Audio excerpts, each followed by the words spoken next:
How do you handle a narcissistic parent who plays victim? And this is very common with all narcissists, not just with parents. A lot of it comes back down to not enabling the behavior, right? So you hear narcissistic parents. I'm gonna role play one real quick.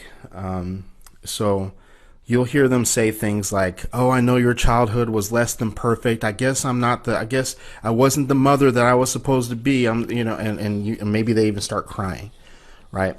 You don't engage in the behavior, and you can even leave if you need to, right? The big part of it is not engaging in the behavior. And when I hear questions like this, more than likely you're feeling guilty, right? Because this is why a narcissist plays victim, is to try to get you to feel guilty. Narcissists and toxic people, right? There's a reason why there's three things that they do. They make you fear, and they make you feel fear. They make you feel obligated to do things, right? And they make you feel guilty. It doesn't matter if we're talking about a narcissistic parent or romantic partner, friends, right? And what do? Right? Romantic partner. If you ever leave, I'm going to take the kids full custody. So then all of a sudden you feel fear, right? You need to do this because we're married. So this is your responsibility. This is your job, right? Makes you feel obligated, right? Can't believe that you would treat me like this. I'm your mother. How dare you treat me like this? I raised you. Makes you feel guilty. Those three methods are called the FOG method, F-O-G, fear, obligation, and guilt. It's what's tied to what's called emotional blackmail, right? It's how people manipulate you.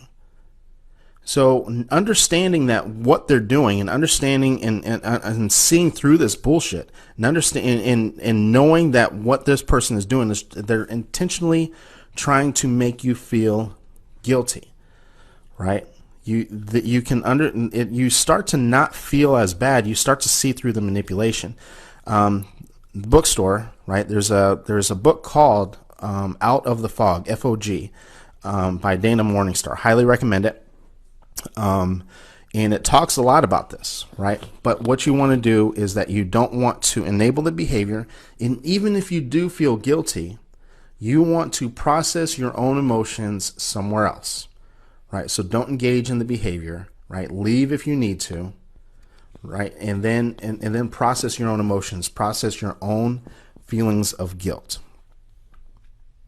Because just because you feel guilty doesn't mean that you have to engage in the behavior. Right, you don't have to attach to every single emotion that you feel.